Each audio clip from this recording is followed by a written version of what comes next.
Hello, friends. As we take a little time off for the summer, we are sharing a few episodes from the archive that feel especially relevant, like this one.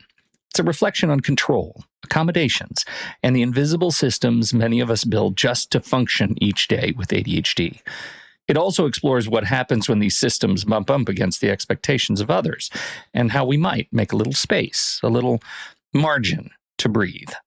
We hope it gives you something to think about during the slow days ahead, and we would love to see you in the Discord while we're on break. TakeControlADHD.com/Discord. Thanks, everybody, for your time and attention.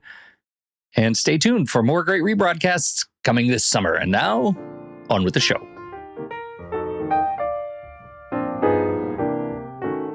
Hello, everybody, and welcome to Taking Control, the ADHD podcast on rashpixel.fm. I'm Pete Wright, and right over there is Nikki Kinzer. Hello, everyone. Hello, Pete Wright. Hi, Nikki. How are you? I'm doing quite well, thank you. How are you? Yeah, I'm great. You look good. You look sharp. Are you preparing for some sort of a big meeting or something? Like everything's just working for you right now. Oh, yeah, it is. You sound good. You sound like a pro. Yes, good. Thank you. And you're being sarcastic because nobody really knows behind the scenes that it took us 36 minutes to get this recording started. See, I was trying to change the tone a little bit. Yeah. I was trying to change the tone with a nice compliment. Right, yeah. Now you've told the truth. Meeting. A big meeting with you. Got a big presentation coming on here. You know, I'll tell you, I say I'm good, but that's just what you say. I had a tough weekend. I lost a dear friend and mentor who died of a heart attack quite suddenly, and I find myself quite impacted by these kinds of things. And it got me thinking. It got me thinking about kind of just. It got me thinking kind of deeply about control, and so I wanted to talk a little bit about control and see if you have any thoughts on control and how we control our lives, particularly in the context of ADHD. I hope that this is an interesting thing. It was my turn for a show, and I'm throwing a Hail Mary. So let's see how that hits everybody. Before I do that, head over to TakeControlADHD.com. You can get to know us a little bit better. You can listen to the show right there on the website or subscribe to our mailing list, and you'll get an email with the latest episode each and every week. You can connect with us on Twitter or Facebook at Take Control ADHD. But most importantly, if anything that we have done over the last, 7-8 years has touched you in your relationship with ADHD, we would suggest that you consider supporting us monetarily. You can do that. You can throw a couple of bucks our way over at patreon.com/the ADHD podcast. It's an easy way to support the show and help us continue to grow and change and invest in new equipment and look at new things. There's also all sorts of great stuff you can get. First of all, you get access to our Discord channel, which is a great home for ADHD chat with folks all over the world, and they are wonderful, and you should meet them and hang with them because they're always there, and they always, after a long, tough weekend, jumping into Discord was the light of my morning. And you get access, especially at our higher tiers, to things like our workshop library, our Nikki's ongoing worksheet development and tools and resources that we're constantly putting together. We've got another workshop coming out this week, which is very exciting. We've got our monthly workshop. It's coming out this week, and so I can't wait to get that out there. And you'll get access to it by becoming a supporter on Patreon. So we appreciate you considering to do that. Patreon.com/the ADHD podcast. Okay, so Nikki. Yes. Hi. How are you? I'm doing well, Pete, but I'm a little worried about you. No, there's nothing. I'm okay. You're okay. I got up, right. I showered and shaved. Everything's great. All right. When I say shaved, it's really just the neck. That's I was going to say, you have a beard. Yeah, right. Yeah, okay, got it. So here's this premise that I've been working through. And tell me what you think of this. Okay. As an ADHDer, right, I spend a lot of time on my own accommodations. Right? I have worked hard to put processes and tools and systems in place, right, that help me feel like I'm more in control, like I have control of my life and my day. Right? You would agree that's what we do. That's a lot of what we talk about, right? That's what we talk about. So, I end up having these rigorous calendaring and systems and gated time, protecting my time so I can focus. It's all protecting my time and space, doors closed, all those things. I have templated projects in my to-do system. So I have this like zealous adherence to every repeating task that comes on, because if I don't have it show up, I won't do it. Right. But that means I go through a lot of tasks. And if you don't live with ADHD, you're going to look at my task list and you're going to say, you're nuts. There is something wrong. Why do you need to do this every week? I have alarms. Something's always constantly binging and buzzing. And I have music and sound. It has to create this suitable noise floor for my brain to actually be able to turn on. And of course, I have all my fidgets and gadgets. And I think this one's a dog toy. It's just a rubber ring. But I'm constantly squeezing it. And let me tell you, my grip is fantastic. Is it? Well, good. Yeah. Getting some exercise in, too. ADHD drives fitness. So these are things that over the years, I've come to learn how to forgive myself for requiring them in my life. Because for a long time, I was full of judgment and doubt. Like, why do I need all this? Why do I need this stuff? Right. But, having all these things, among many others, these are things that keep me focused when I otherwise cannot. So I'm definitely singing to the choir, right? Yes. But to the outside observer, when you start doing these things, bringing these things to the office, right, you get the responses are, they're hard to hear, all my gated calendaring stuff. Well, getting time with Pete is difficult. He's never available. Oh, he just doesn't like to work with other people. Oh, Pet Pete, he doesn't play well with others. Right. That perspective shift, it's hard to hear. All my templated projects with my zealous adherence to repeating tasks. Oh, Pete's memory is terrible. He just can't build habits. He's an annoying taskmonger. There's just something wrong with him. He's dumb. Right. He just can't keep that. Right. This is just kind of the perspective turn. Right. It's alarms. It's terrible. Oh, Pete's the noisiest guy in the office. He's always binging and bonging. Right. He don't sit next to him in meetings. Something's always going to buzz. Or he's a control freak. He drives meetings with his own alarms, even meetings he doesn't own. There's just he makes his schedule everyone's schedule. Right. Are these really true things that have been said? Yeah. So this was before I worked for myself, and this is one of the reasons I kind of got on this, is thinking back to a past job, and this is largely why I work for myself. Why it's such a great thing to be able to do is not have to sort of suffer these kinds of things. Music and sound, right? All of my music and sound and noise floor making my office sound like a coffee shop. Oh, Pete thinks he's so special. He shuts people out with his headphones all the time. Right? Yes. That I can see, because people don't realize that it's something you need. They think you're just zoning everybody out and don't want to talk to people. Yeah, exactly. And then, of course, the fidgets and toys and gadgets and gizmos. Oh, he's addicted to toys, Pete is. He doesn't know what it means to be appropriate in a work environment. That's one that I have gotten probably more than anything else. What does it mean to be appropriate in a work environment? Now, I recognize that a lot has changed and over the years. And particularly, I posted last week, or maybe it's 2 weeks ago now, I posted the CBS This Morning bit about workplaces, work environments that are now changing the way they hire and the way they talk to people, because that's what we've needed, and that's what we've needed to just sort of shine a light on, that says, that people work in different ways, they interact with people in different ways for their own emotional health and productivity, and so we just need to change that conversation. But it doesn't change the fact that it's not fun to be singled out like this. And even worse, other ADHDers have complained about my habits, right? Because my ADHD doesn't look like theirs. Right. And my accommodations run headlong into their accommodations, right? I mean, we work differently. And that's hard. And so this is where I stumble. And then I discovered this fantastic post from Shawn Blanc at Shawn Blanc. Shawn Blanc. He's fantastic. I feel like when I say his name, I imagine him in a tuxedo, kind of James Bond. Shawn Blanc. ShawnBlanc.net. It sounds like that. Yes, it is. And he is another one of those guys who quit his corporate job to become a creator full time. And he wrote a post about margin. Have you ever heard of this concept of margin? No. When I say the word margin in the context of life and productivity, can you guess what it might mean without reading ahead? Well, to me, my gut is telling me that margin, like I'm thinking a margin of error, like it's giving you some space. It's giving you a little bit of flexibility or wiggle room. That's how I see it. Yeah, well, that's a very astute observation, Nikki Kinzer, because that's exactly what it is. As Shawn says, margin is breathing room. It is the opposite of overload.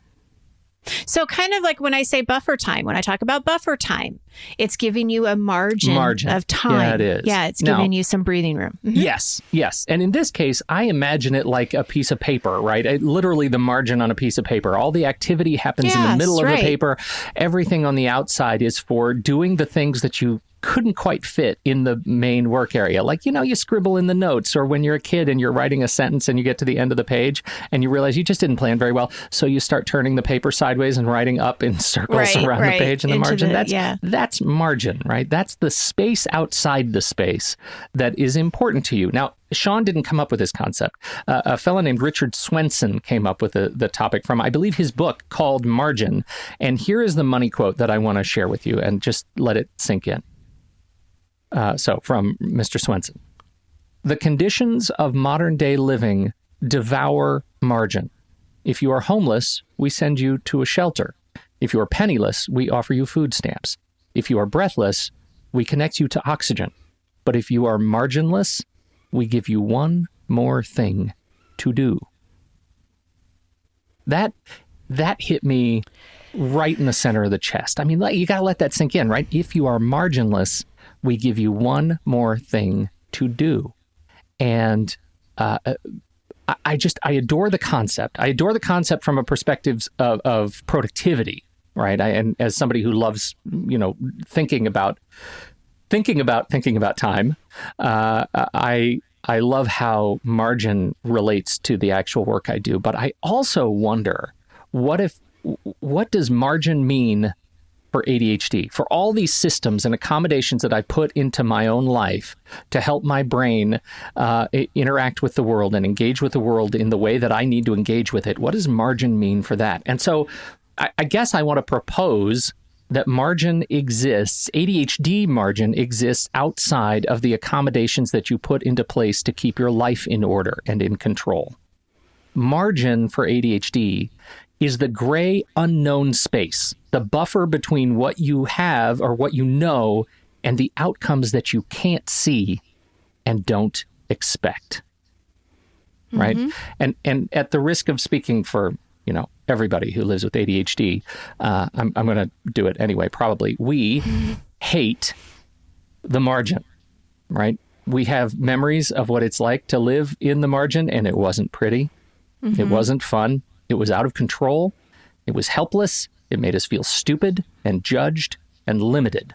And that's why we put all of these things, these gates in place so that we don't have to feel that way anymore, right? We work hard to put systems in place specifically so that we wouldn't have to suffer through the unknown again.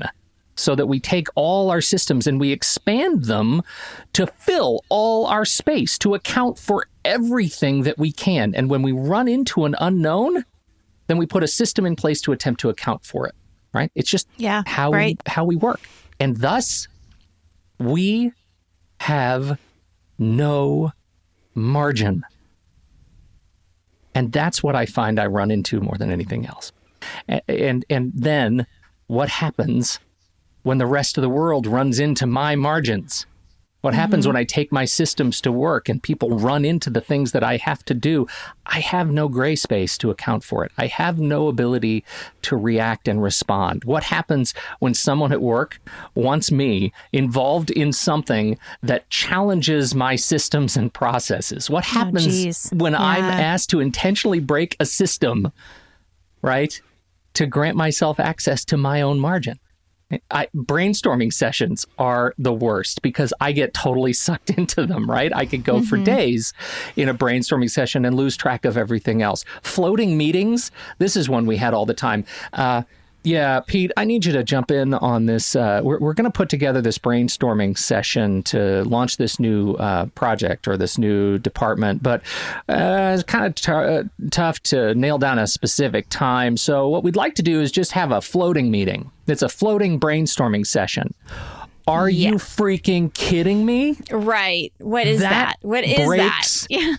everything. Everything. Right. It's nonsense, right? Yes, a change of space, a change of modality. This meeting we used to have, Pete, we're now going to do it just online. So I'm going to need you to just dial into this conference call instead of showing up face to face. Or this meeting that was a conference call, now I'm going to need you to show up face to face and sit still for an hour and a half. Those things break my systems. They break everything down. And that is when the outside world crushes my margins. Makes you mad. That's right. It does. Frustrating. So when you think of all this, how does this impact your health? Oh, I am assuming in all areas. Well, yeah, you kind of have to ask that, right? Yeah, right. Right? There's the physical, there's definitely a physical toll, right? There's a physical toll that comes with just the stress, the anxiety, the emotional toll, the intellectual toll. What are you sort of, what are you having to force out of your life in order to, to keep your systems in place? The social and relational toll, the people who don't understand you and that you don't have space for them to come to understand you because of these systems. So here's I guess I don't really have an answer to all this, which is super disappointing because I want to have an answer but my ADHD, it doesn't look like anyone else's ADHD. My ADHD does not look today like it did, 5-10 years ago. And so I just have one thing that I don't do enough that I feel like it's important to explore. And so it's a recommendation. Right? A recommendation of aspiration and potential to practice being inspired. Oh, I love that. Well, I don't know. Maybe that's a nice thing to practice being inspired. We don't do this very often. And I think it is a good thing. I think it's a positive thing. Why? Why do you respond to it then? Because there are so many things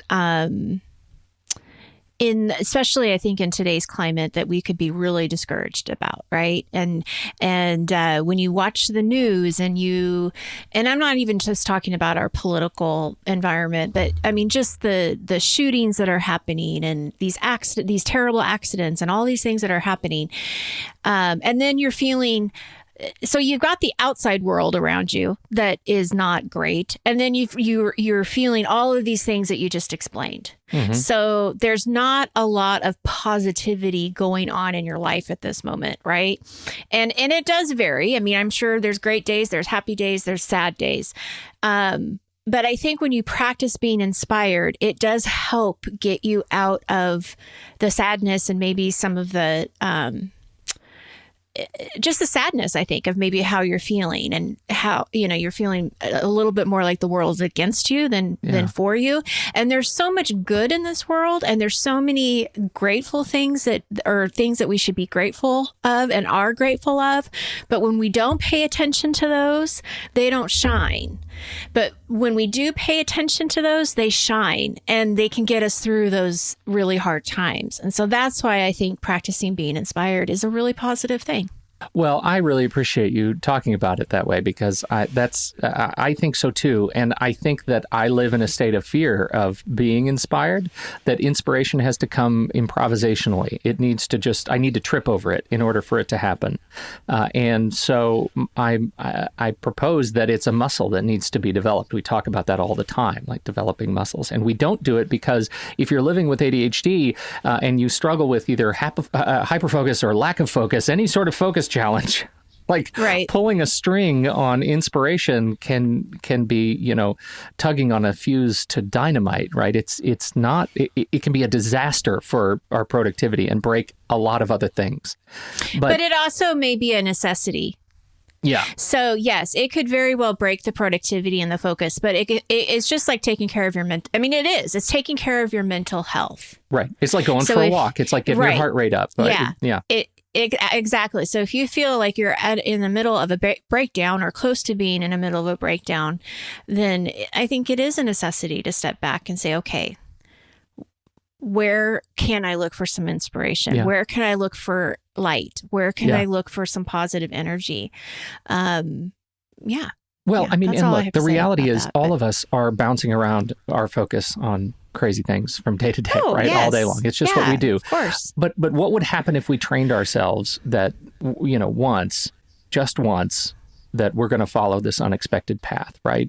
What if we just learn one new thing? What if we make a new relationship with somebody that we don't already know or absolutely have to know for our work, right? What would that change for our emotional and physical and social and relational health? Like, what would that be? So I set a reminder last week. And this is, you can tell I've been stewing on this for a long time. And this is going to sound, maybe it's a little strange, but I'm a reminder guy. Mm-hmm. So I set this reminder and it just says one thing. It said right before I get up to work. And if I settle in to look at my to-do system, around 8:30, 9 o'clock, I set this alert to go off at 8:27 every day. And it just says, say yes to something today and mean it. Say yes to something today and mean it. Because I feel like saying yes is the first step to taking action. It reminds me of Jim Carrey in that Yes Man movie, which I find just really delightful and charming in my memory. I don't remember if it was that as great of a movie as my memory says it is. But that's why I'm not going to watch it again. It's been a long time. Yeah. I just feel like I like the memory of it so much. You just say yes to something. It's taking action, whether you're learning something new or building a new relationship or trying for a new job. But if you're living with ADHD, you're conditioned to say no an awful lot. And we can't forget to say yes. How much are you missing out on because you've become so protective of the ability to say no? Mm-hmm. Beautiful. I want to add one thing to all of this that wasn't really said too much. But as a coach, I see it all the time, is the judgment that ADDers hold. Mm-hmm. And so if there's also something that I would practice or encourage people to practice is not only being inspired, but to let go of their own judgment. Yeah. And that's a process, and that's not going to happen overnight. But I can tell you, I have a situation where a lot of judgment was coming into my life. I'm not ADD, so it wasn't about ADHD or any of that. It was in a completely different aspect of my life. But I'll tell you, when you're face to face with someone who is the most judgmental person that you've ever met in your life, and they've gotten worse as they've gotten older, and I feel like as I've gotten older, I've been able to let go of what they think of me. And it makes life easier. Yeah. And in the sense that I don't know how to explain it, but I don't beat myself up over it. Right. It's like I've let it go and I don't want to be that person. And so I think that, and maybe it's because of what I do for a living.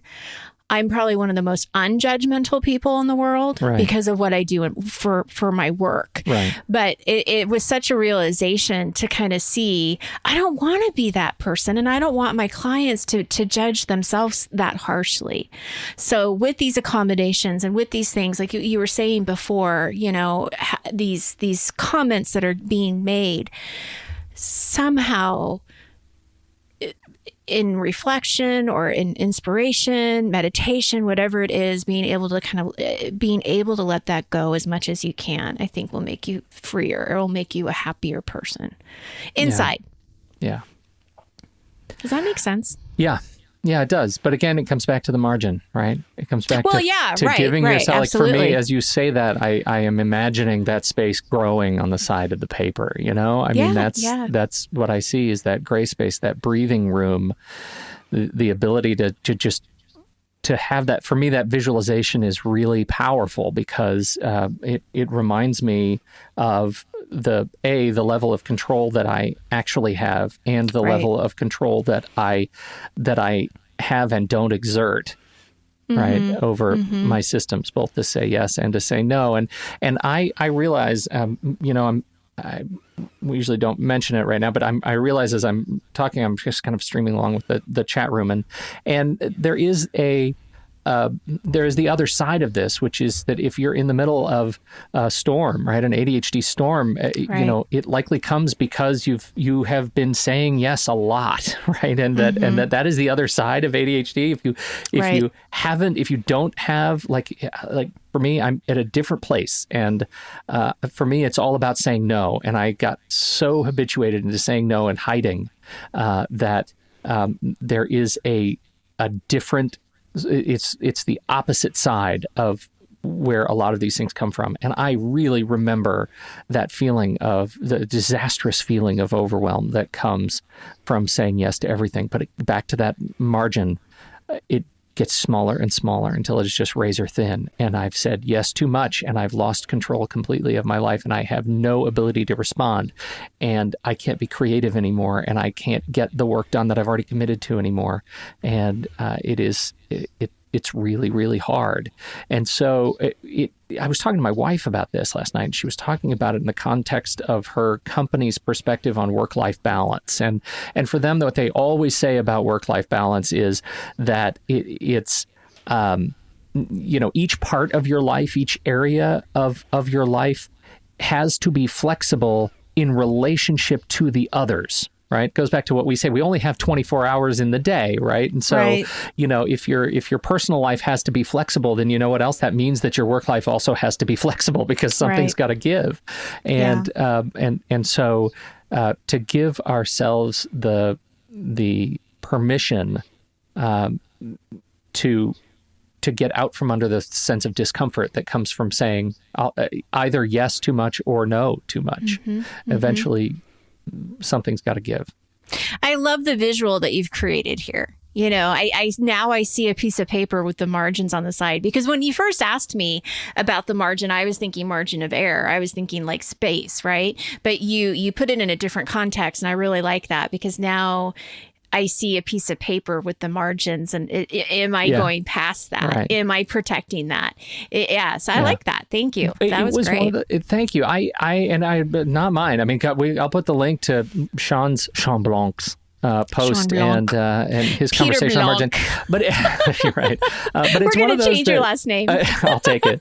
It's one of those that I just think really resonates as we pivot it toward ADHD. And you bet. To me, when you think about all that sense of control, and as it relates to all this, that being able to be flexible and think about, like I've been thinking for the last day, what do I need to do to grow that margin? What do I need to do to protect that margin so that I can play more, so that I can learn more, so that I can make some changes, do the things that I want to do with my life. So anyhow, that's what I have for today. Good show today, Pete. Well, thank you. Were you nervous? Because you were texting me saying, please tell me you got the show.